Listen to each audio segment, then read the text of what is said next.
Fala pessoal, no vídeo de hoje vamos falar sobre a lei dos gases. Vamos entender de forma simples sobre leis de Boyle, Charles, Avogadro e a famosa equação do PV-NRT. Bora descomplicar?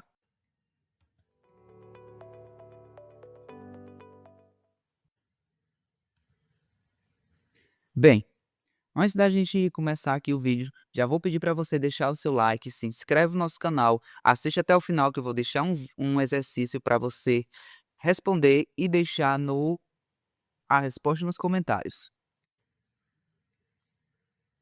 Bem, trazendo aqui uma breve histórico do nosso vídeo, vamos falar sobre Boyle, que traz relação entre pressão e volume, Charles com a relação entre volume e temperatura, Gay-Lussac, relação entre pressão e temperatura, e o Avogadro, entre volumes e moléculas.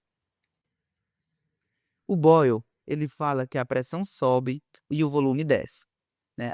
A temperatura ela vai ser constante, isotérmica. Boyle descobriu que para uma quantidade fixa de gás, o volume é inversamente proporcional à pressão. Ou seja, ele mostrou que mantendo a temperatura constante, o volume é inversamente proporcional à pressão. Mais pressão vai significar mais aperto aí nas moléculas, como podemos ver aqui na imagem. Então, elas vão ocupar menos espaço. E aí ele me traz a seguinte forma: pressão 1 vezes volume 1 é igual a pressão 2 vezes o volume 2. Charles, ele fala que a temperatura sobe e o volume aumenta, ou seja, a pressão ela é constante, isobárica. Sob pressão constante, o volume ele cresce proporcionalmente à temperatura absoluta. E aí, pessoal, vamos lembrar de sempre usar a temperatura em Kelvin, beleza? Que é onde eu vou pegar ali a minha temperatura de 273, que é o zero absoluto em kelvins, e vou somar com a minha temperatura em graus Celsius que o exercício vai trazer. Gay-Lussac, ele estabelece a relação entre pressão e temperatura de um gás quando seu volume é mantido constante. Se a temperatura aumenta, a pressão aumenta. Isso significa que, se a temperatura diminui, a pressão diminui também. Um exemplo clássico que podemos trazer aqui sobre Gay-Lussac é a panela de pressão, beleza? Que você deve ter aí na sua casa. Chegando aqui no nosso princípio de Avogadro, eu vou ter que volumes iguais de gases diferentes contêm o mesmo número de moléculas. Na CNTP, né, eu vou ter que o volume é proporcional ao número de mols.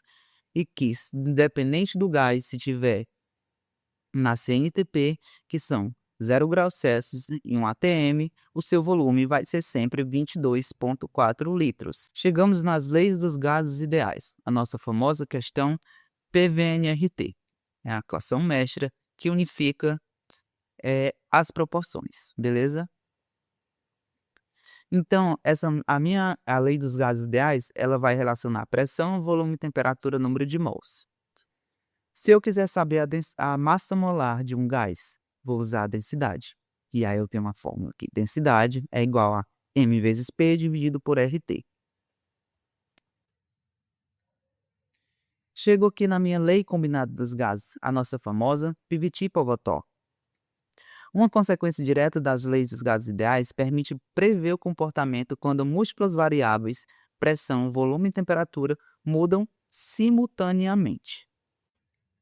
Para finalizar, eu vou trazer aqui um exercício, certo? Onde ele fala, né, que eu tenho aqui 213 graus Celsius, uma pressão de 64,5 torr. Uma amostra do vapor de crisarobina tem densidade de 0,511 gramas por litro. E aí ele vai e diz: calcule a massa molar da crisarobina. Como ele me dá a densidade, eu vou pegar a fórmula da densidade que eu vi ali no slide anterior, vou aplicar, beleza, pessoal? Então já pega o seu papel, pega a sua caneta, resolve, deixa o resultado nos comentários, que depois eu volto aqui para conferir se você acertou.